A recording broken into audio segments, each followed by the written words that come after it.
Muito bem. Meus irmãos, aqui nós temos então esse painel com as 4 listas dos dons que nós temos no Novo Testamento, tá? Que eu enumerei aqui, ó, dessa forma. A primeira lista aqui, ó, é os encargos, a segunda lista, dons do Pai, a terceira lista, dons do Filho, e a quarta lista, dons do Espírito Santo. Tá? Eu enumerei aqui 1, 2, 3 e 4, mas isso não significa que é ordem crescente, tá? É só para a gente conseguir identificar cada uma das 4 listas, tá? E aí a gente começou aprendendo sobre os encargos, depois a gente vai para os dons do Pai, depois dons do Filho, depois dons do Espírito Santo. Mas isso não significa que é algo gradativo ou crescente, tá? Como se o encargos fosse o primeiro degrau, dons do Pai fosse o segundo, dons do Filho o terceiro, dons do Espírito Santo o quarto. Não é um degrau, tá? São 4 listas distintas, né? Que nós podemos ter dons das 4, tá? E se movimentar nas 4 listas simultaneamente, mas não em ordem crescente, tá bom? É só por uma questão didática eu coloquei número 1, 2, 3 e 4, só para a gente ter uma organização aqui para ficar mais fácil o entendimento, tá? Então, a primeira lista que nós temos aqui nesse quadro é os encargos. O que são esses encargos? São a liderança da igreja. Quem é a liderança da igreja? É o pastor? Não. Liderança da igreja é formado por presbíteros e diáconos, tá?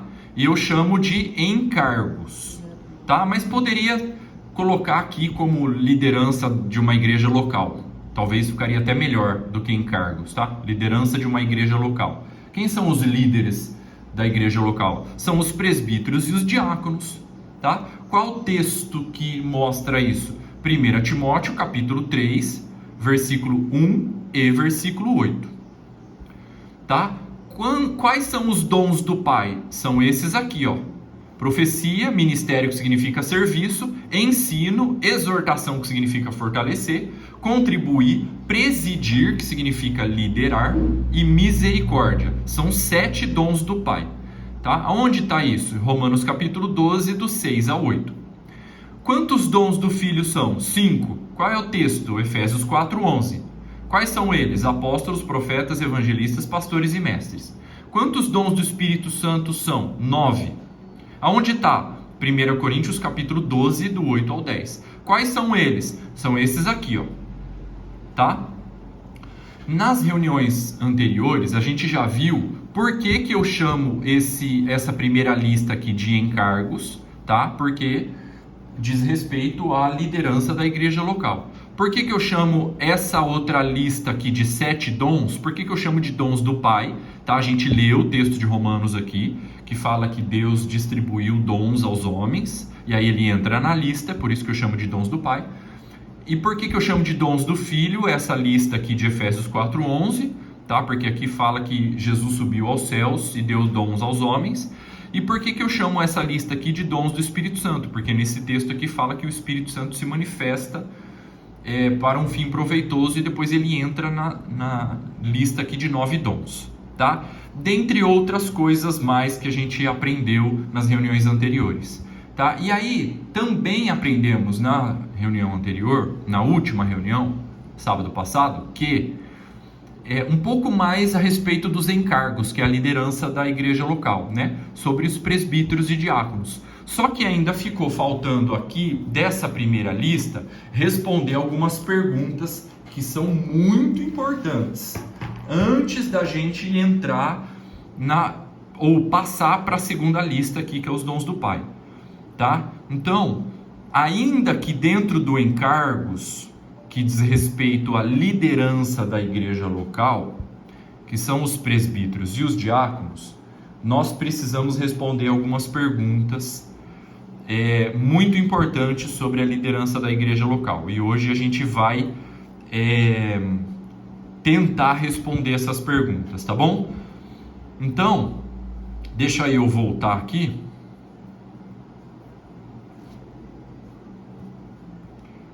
Para a gente dar continuidade aqui sobre os encargos da igreja local. Muito bem. Gente, alguma dúvida até aqui? Alguma pergunta? Que alguém queira... Oi. Márcio, acho que eu copiei errado, que eu coloquei dons do Pai, Efésios 4:11. Aí o dom do Espírito Santo tá certo, né? Dons do Espírito Santo, 1 Coríntios 12, do 8 ao 10. Mas faltou do Filho.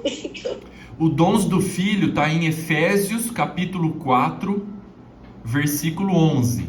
Eu troquei, eu botei no do Pai, então do Filho. Aí o do Pai. O dons do Pai é Romanos capítulo 12. Deixa eu pegar o versículo aqui. Dons do Pai, Romanos capítulo 12, do versículo 6 até o 8. Do 6 ao 8. Isso.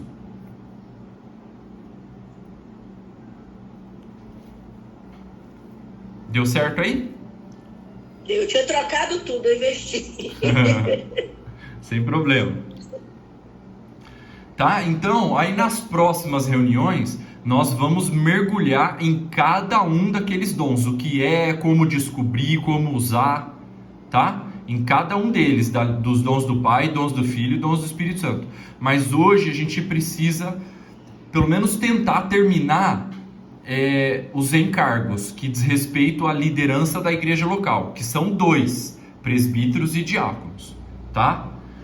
Tem algumas perguntas importantes para a gente responder, tá? Então, nós vimos na reunião anterior como que acontece para um discípulo de Jesus ser constituído presbítero ou diácono, né? E a gente viu isso juntos na reunião passada com o texto de Atos capítulo 14, do 21 ao 23, onde mostra 4 níveis de uma igreja local.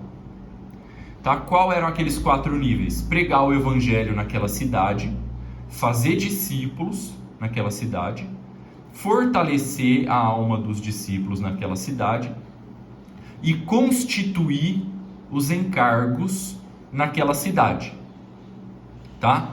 E os encargos são presbíteros e diáconos, tá? Muito bem. Por que os encargos da igreja local, por que a liderança da igreja local é presbíteros e diáconos? Porque em 1 Timóteo capítulo 3, versículo 1 e 8, fala sobre isso. Então, se você tiver aí com a sua Bíblia, eu acho importante você acompanhar a leitura aí, tá? Mas se você não tiver, eu vou ler aqui. 1 Timóteo capítulo 3, versículo 1, diz o seguinte: fiel é a palavra, : se alguém aspira ao episcopado, excelente obra almeja. É necessário, portanto, que o presbítero seja... Aí ele entra numa lista de requisitos de caráter que aquele aspirante ao episcopado precisa ter. Episcopado, uma palavra que parece mais uso dos católicos, né? Episcopado. Pode ser que eles usam, mas eles tiraram da Bíblia e aí tá certo. Né? Por exemplo, aqui fala episcopado. Sim, por exemplo, episcopado, mas que seria? Tipo presbítero? Presbítero. Liderança, né? A liderança da igreja local, exatamente. É uma palavra muito comum. Tá? Então, gente, 1 Timóteo capítulo 3, versículo 1, mostra um dos encargos de uma igreja local. Qual é?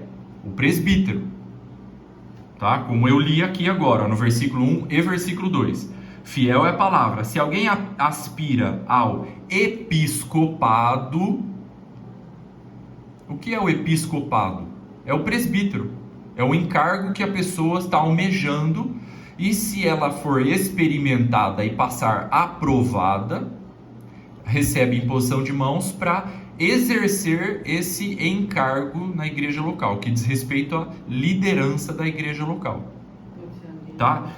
Então, episcopado e presbítero é a mesma coisa, só está conjugado em tempos diferentes. Né? O episcopado é o encargo. O presbítero, quando ele recebe a imposição de mãos, aí ele é presbítero. A pessoa, quando recebe a imposição de mãos para exercer esse episcopado, ele é um presbítero. Tá? Ô Rafa, você levantou a mão ou foi impressão minha? Você fez assim? Ah, tá. Desculpa. Amém, gente? Então aqui, vamos lá, ó, para ficar bem claro e organizado. A liderança da igreja local é constituída por quem? Quem é a liderança da igreja local? Presbíteros e diáconos. Tá, onde está esse texto? 1 Timóteo capítulo 3, versículo 1, 2 e 8. No versículo 1 e 2 fala do presbítero. No versículo 8 fala do diácono. Olha aí o versículo 8, já passo para Miriam. Versículo 8. Semelhantemente quanto aos diáconos... tá aí, ó. Tá aí os diáconos. Então, nesse texto de 1 Timóteo capítulo 3, aí estão os dois encargos da liderança de uma igreja local, presbíteros e diáconos. Tá? O que Paulo está tratando nesse capítulo 3? Ele está tratando da formação de novos obreiros em uma igreja local. Então, quando Paulo vai trabalhar a formação de novos obreiros numa igreja local, ele fala de presbíteros e diáconos. Então, quem que é a liderança de uma igreja local? Presbíteros e diáconos. Tá? Aí Paulo fala para Timóteo o seguinte: mas Timóteo, se tem algum discípulo aí que aspira a ser presbítero, ele precisa ter esses requisitos de caráter aqui, ó, que Paulo fala do versículo 2 até o versículo 7. Aí no versículo 8, Paulo fala para Timóteo assim: e Timóteo, se tem algum discípulo aí que aspira a ser diácono, aí ele precisa ter esses requisitos no caráter dele, na família dele aqui, ó, que vai do versículo 8 até o versículo 12, até o versículo 13, desculpa. Tá? Então, o que Paulo está ensinando para Timóteo? Paulo está ensinando para Timóteo o seguinte: Timóteo, aí na igreja local onde você está, que é na cidade de Éfeso, quando você for trabalhar a formação de novos obreiros, aí na igreja da cidade de Éfeso, você vai observar aqueles que estão aspirando o episcopado e o diaconato. Aí você vai experimentar eles nesses requisitos que eu te passei aqui, para que aí depois a gente imponha as mãos sobre a cabeça deles, para constituir e ungir eles como presbíteros e diáconos na igreja local. Amém, gente? Tá claro? Maravilha. Miriam, diga.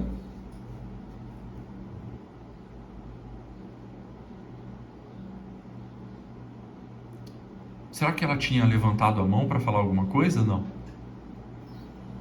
Ela levantou, só que caiu agora. Caiu. Ô Mar, só aproveitar aqui, no versículo 2, fala assim: convém, pois, que o bispo. Esse bispo também é uma outra nomenclatura dentro desse episcopado? Da mesma pessoa, exatamente. Então, essa pessoa aqui, ó, que é o presbítero de uma igreja local, ele aspirou, ele foi experimentado, foi aprovado, o ministério apostólico impôs as mãos sobre ele para constituir ele presbítero sobre a igreja local. A Bíblia traz duas palavras para a mesma função. Quais são essas duas palavras? Presbítero e bispo. Aí por algumas questões de tradução, ao invés de presbítero, ele fala ancião. Mas é a mesma coisa. Por que que a Bíblia traz duas palavras para a mesma função? Para que a gente tenha mais clareza do quais são as funções de um presbítero numa igreja local. O significado das duas palavras vai trazer clareza de quais são as duas funções básicas do presbítero na igreja local, que a gente vai aprender hoje, tá? Mas antes eu ainda quero ler mais um versículo para confirmar que os dois encargos de uma liderança da igreja local é presbítero e diácono, tá? Que Paulo repete em Filipenses capítulo 1, versículo 1. Vamos ler?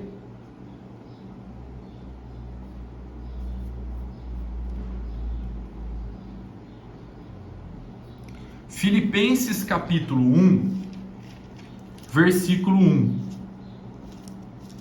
Na cidade de Filipos havia ali a igreja. E os habitantes de Filipos são os filipenses. Por isso, carta de Paulo aos filipenses. Na igreja da cidade de Filipos, já tinha o presbitério constituído ali, a liderança já estava formada ali. Essa liderança da igreja da cidade de Filipos era constituída por presbíteros e diáconos. E a gente consegue enxergar isso em Filipenses capítulo 1, versículo 1, que diz o seguinte: Paulo e Timóteo, servos de Cristo Jesus, a todos os santos em Cristo Jesus, inclusive presbíteros e diáconos que vivem em Filipos. Olha aí os dois encargos da liderança da igreja local aí de novo, igual tá lá em 1 Timóteo capítulo 3, versículo 1, 2 e 8. Tá aí, tá? Então, tá aí os dois encargos da igreja local, presbíteros e diáconos, tá? Algumas versões, aqui em Filipenses 1:1, ao invés de presbítero, vai falar bispos, tá? Que é uma questão aí de tradução, mas é a mesma coisa, tá? Mas a Bíblia vai trazer essas duas palavras justamente para nos dar um pouco mais de clareza a respeito da função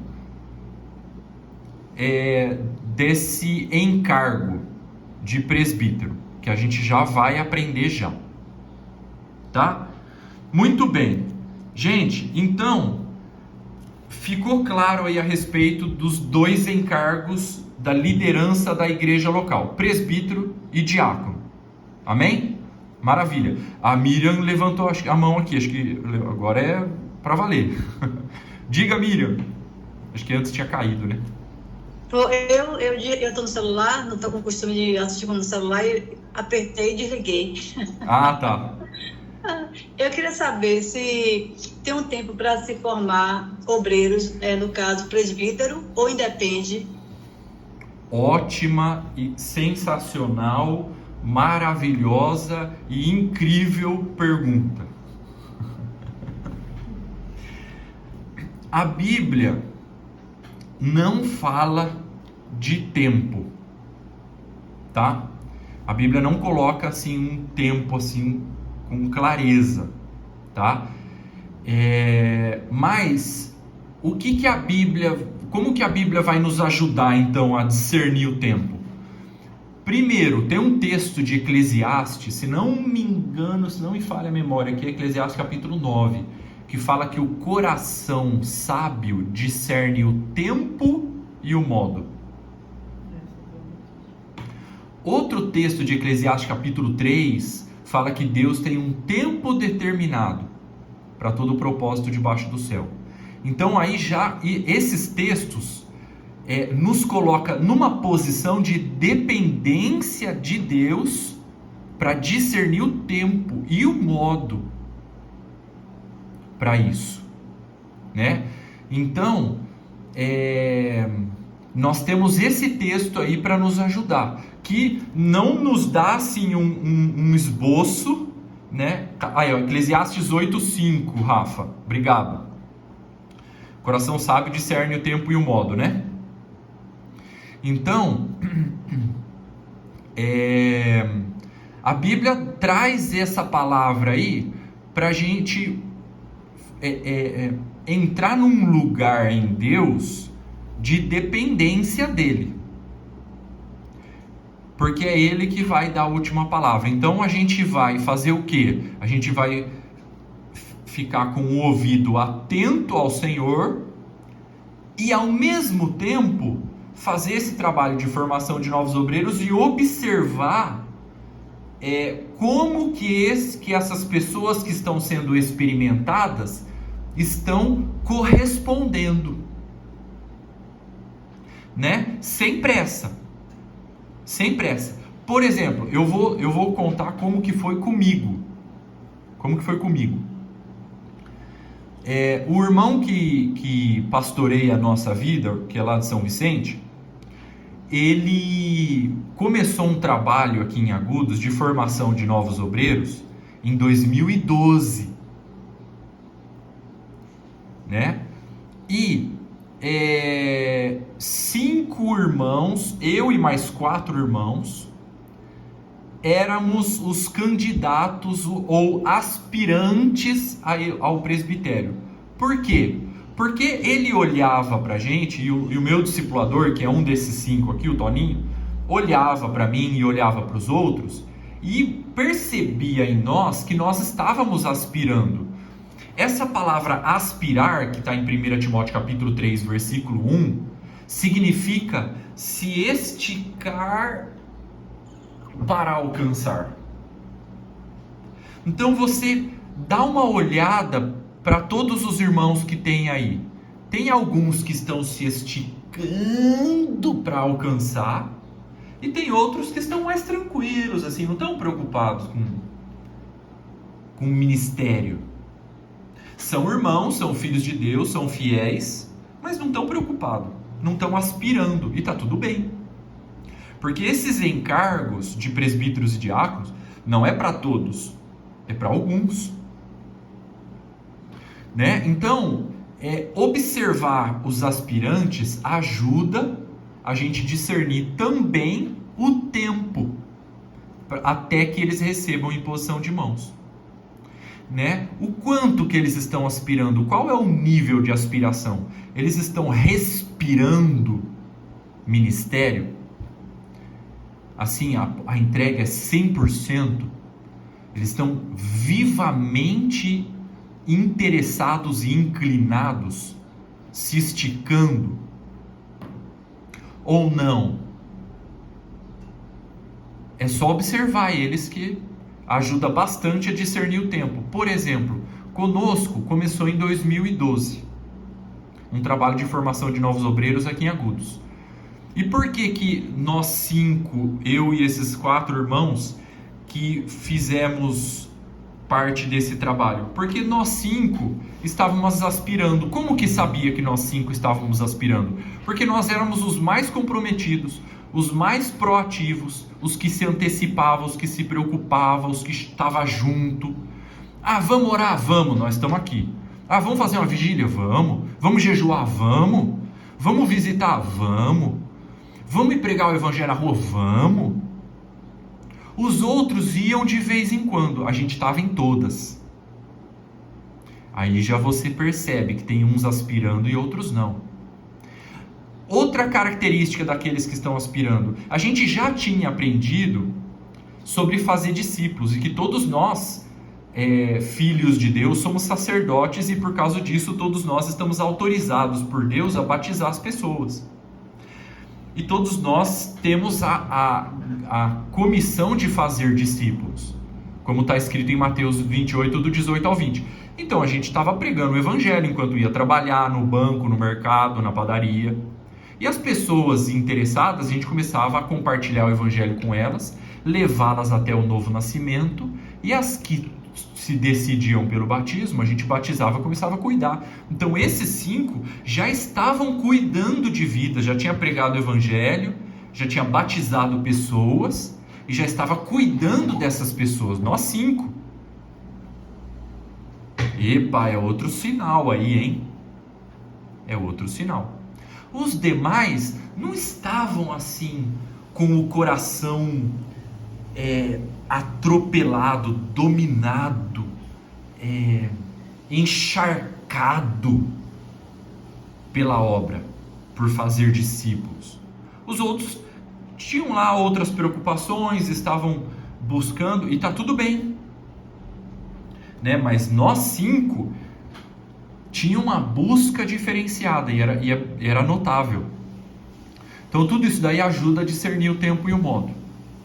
E aí esse irmão de São Vicente e nós 5 começamos aí esse trabalho de formação de novos obreiros aqui. E aí nós 5 começamos a nos reunir, fazer uma outra reunião, só nós 5, pra gente orar, buscar a Deus juntos, conversar sobre a igreja, que era um grupo pequeno na época. Tinha umas 20, 30 pessoas, eu acho, irmãos, entre nós. Eu já vou ler a mensagem ali, tá? E aí, esse irmão de São Vicente nos visitava de tempo em tempo, trabalhava, se reunia conosco, se reunia com todos os irmãos também, né? Conversávamos mais sobre a igreja. Enquanto isso nós estávamos sendo experimentados para ver se tinha alguma desordem na nossa vida, né? Por exemplo, vamos colocar aqui um pecado grave, um pecado que impacta demais horizontalmente os irmãos, uma traição, cair em droga, um alcoolismo, um roubo, uma corrupção, não sei, né? Ali está a lista de Paulo para Timóteo nos requisitos de caráter, família. Nós todos estávamos sendo observados com isso daí. Por quê? Porque não adianta só aspirar o episcopado, não adianta só ter dom. Tem que ter uma vida em ordem. Se eu não preencher os requisitos de caráter que Paulo coloca em 1 Timóteo capítulo 3, mesmo que eu tenha dons, eu posso ser desqualificado para exercer o ministério. Mesmo tendo dons. Mas porque eu não preencho os requisitos de caráter que Paulo coloca ali em 1 Timóteo capítulo 3. Tá? Então, tudo isso nós estávamos sendo observados e experimentados. Puxa, Márcio, vocês estavam sendo observados e experimentados? Sim, irmão. Sim. Exatamente. É desconfortável. É desconfortável. Mas é bíblico. Está aí na Bíblia, 1 Timóteo capítulo 3, do 1 em diante. Tá? E aí, esse trabalho durou de 2012 até 2016 aqui. Em 2016, nós 5 demonstramos uma constância, um trabalho em equipe, unidade, santidade, a vida em ordem, integridade. Não tinha nada assim desordenado, gritante, grave ali na nossa vida. A igreja crescendo, batismo todo ano, num crescimento assim, não como a gente gostaria, num crescimento numérico não do jeito que a gente gostaria, mas cresceu. Tá? Houve sim um crescimento numérico e também na qualidade e também na unidade.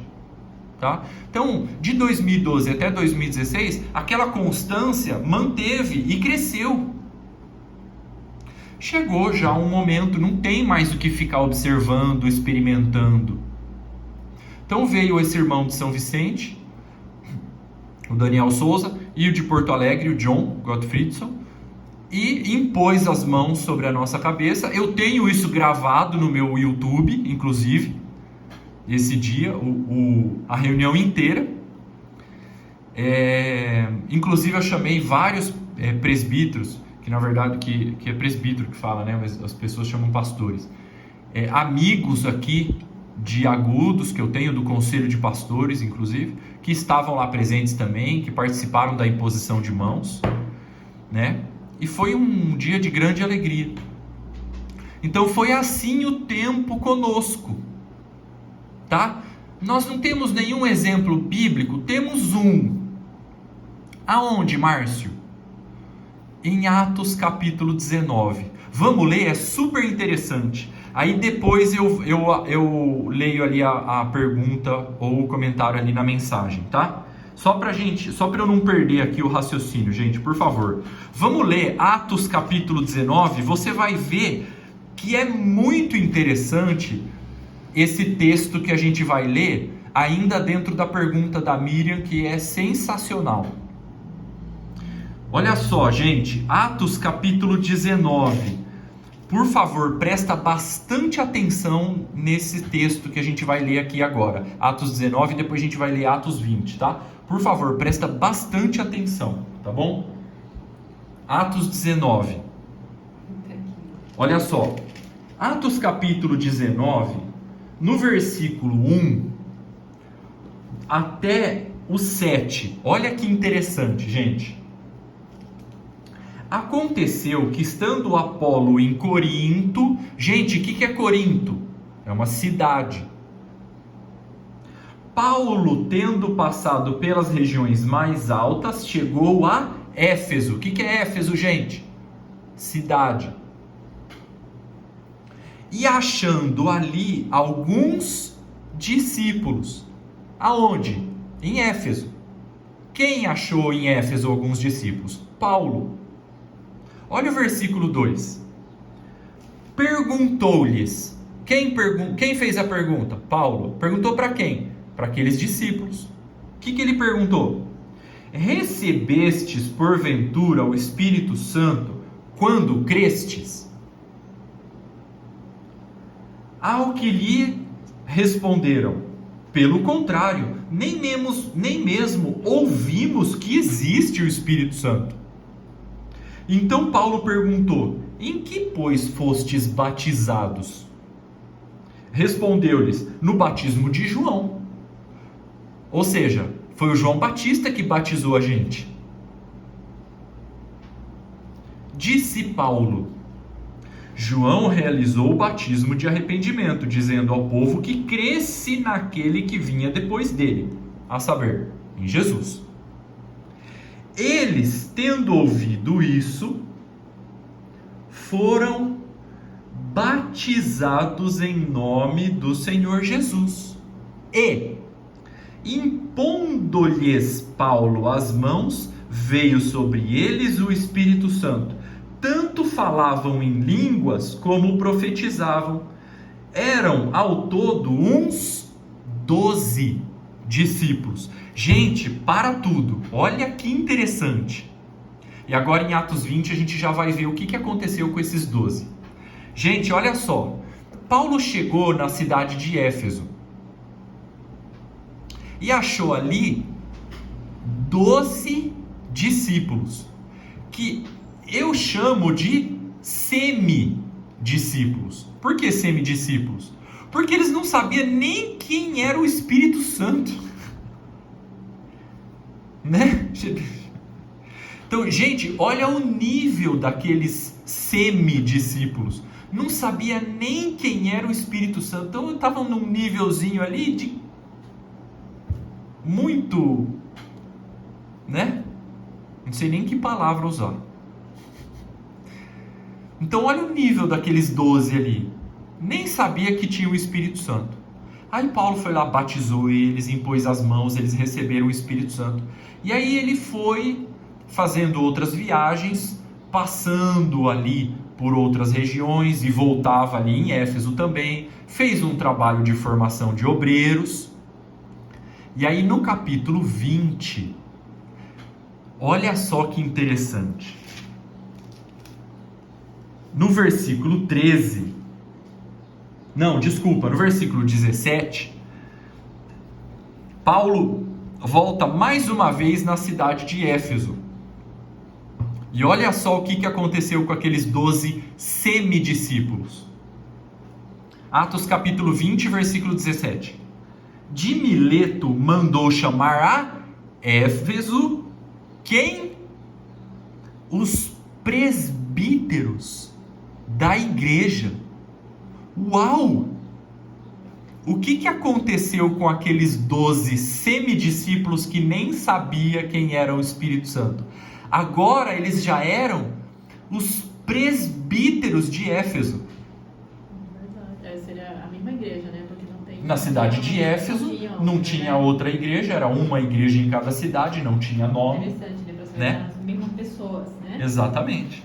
A gente já aprendeu sobre a natureza original da igreja nas reuniões anteriores. Mais pra frente a gente volta nesse assunto. É o mesmo... Mas a única igreja que tinha na cidade de Éfeso era aquela ali, que não tinha nome próprio. E aqueles 12 semidiscípulos que Paulo encontrou em Éfeso, em Atos 19, agora no capítulo 20, eles já eram os presbíteros da igreja de Éfeso. Ou seja, Paulo fez aí, entre o capítulo 19 e o capítulo 20, Paulo fez um trabalho de formação de obreiros com aqueles caras ali. Eles já tinham recebido imposição de mãos, eles já eram os presbíteros da igreja. Agora aquela pergunta lá da Miriam. Em quanto tempo Paulo fez isso? Versículo 31 responde essa pergunta. Ah, tá. Que fala, né? Portanto, vigiai, né? Exatamente. O dia marcado aqui. Olha só em quanto tempo. Está escrito aí no versículo 31. Atos capítulo 20, versículo 31. Portanto, vigiai, lembrando-vos de que por 3 anos, noite e dia, não cessei de admoestar com lágrimas a cada um. Aí ele está falando com os presbíteros da igreja de Éfeso e todos os irmãos da igreja de Éfeso também. Já estavam juntos aí. É a continuação daquele versículo 17. Tá? Eu só pulei para o versículo 31 para a gente não perder muito tempo aqui, para a gente ganhar um pouquinho mais de tempo, tá? Então, quanto tempo durou? 3 anos, tá? Ah, Márcio, esses 3 anos então é uma regra? Não, é só um parâmetro para nos dar aí assim uma linha, um corrimão para trabalhar. Só para a gente ter assim parâmetros na nossa mente e ter um corrimão aí para a gente trabalhar. Mas não que tem que ser assim. Tem que discernir o tempo e o modo, como diz Eclesiastes. Tem que discernir o tempo e o modo, tá? Mas aqui Paulo, que é o apóstolo Paulo o apóstolo, fez isso em 3 anos, né? O homem era uma bomba, ele plantou a igreja da cidade de Tessalônica em 2 semanas, né? Difícil a gente produzir os mesmos resultados que Paulo, né? Então, mas ele nos deixou aí um parâmetro, né? Não que tem que ser desse jeito, né? Pode ser que dure mais ou menos, mas a gente tem aí pelo menos um corrimão para a gente trabalhar. Amém, meus irmãos? Deixa eu vir aqui para as mensagens. Deixa eu pegar aqui. Eclesiastes 8:5 que o Rafa colocou. Quem guardar o mandamento não experimentará nenhum mal. E o coração do sábio discernirá o tempo e o modo. Isso aí. Irmanice, amém. Eu conheço um auxiliar de trabalho que é auxiliar quase a vida toda. E ele tem uns 80 e poucos anos. A idade também, gente, é outra coisa importante para a gente responder aqui. Boa. A ideia dele de trabalhar é chegar, pegar uma cadeira e sentar na portaria. E ali fica o culto todo. Não, isso aí não tem nada a ver. Nem com presbítero, nem com diácono. A gente vai aprender aqui o que é a função do diácono, tá? Diácono não é para ficar cumprimentando as pessoas na porta e arrumar as cadeiras, tá? Isso não é diácono. Até isso a religião evangélica intoxicou, né? Graça e paz a todos, graça e paz, irmã, que bênção, graça e paz, irmã Ana. Menos de 3 anos fica difícil avaliar, é isso? Pois é. Menos de 3 anos fica difícil, né? Fica difícil. Então, poderia colocar aí, de repente, né, um piso, né? 3 anos é o piso, né? Ou talvez dependa no nível de amadurecimento de cada um, o tempo e o modo. Exatamente, porque, gente, imagina, você tá ali experimentando os caras. E aí, deu 3 anos, mas você tava ali experimentando 3. Aí depois desses 3 anos, você já estava ali já buscando ao Senhor, Senhor, vamos esse ano então impor as mãos na cabeça deles para constituir eles presbíteros e diáconos e tal. Aí, bem nesse ano, um trai a esposa, o outro se sente rejeitado e vai embora, o outro recebe uma proposta de emprego financeiramente muito boa e muda de cidade. Pronto, acabou tudo. Já pensou? É tudo coisa que acontece no meio do caminho, que a gente não tem controle.